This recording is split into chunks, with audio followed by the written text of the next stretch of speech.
Jeep Avenger, mauvais crash test apparemment, terrible.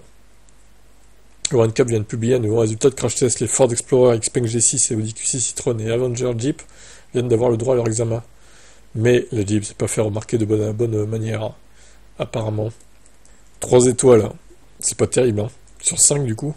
Alors, sur Avenger, ce sont les deux derniers points qui ont le plus pêché. Donc, il s'agit du risque pour les usagers, qui se trouvent à l'extérieur du véhicule, et les assistantes à la conduite, à la sécurité.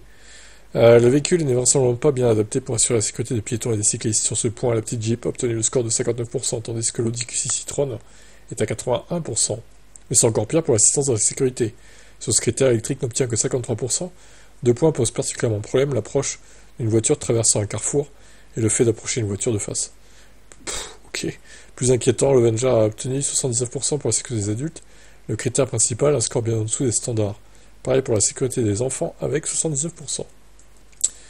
Xpeng G6, Audi Q6 Citroën et Ford Explorer s'en sortent bien mieux, 5 étoiles sur 5. C'est le modèle allemand qui tire son épingle du jeu. Le Q6 Citroën a obtenu des scores allant de 92% pour la sécurité des enfants et 80% sur les assistances à la sécurité.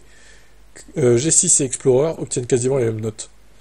Donc c'est des bons véhicules, safe, c'est très bien. Bon après moi je n'irai pas acheter une voiture en fonction de son test Euro NCAP. Alors à moins qu'elle ait 0 étoile et que ce soit un peu inquiétant. Mais bon, 3 étoiles, ça va encore. Après les véhicules Stellantis, globalement, ne m'intéressent pas trop. Même si j'avais pas de VO, j'irais pas sur un véhicule Stellantis. Je les trouve un peu bâclés.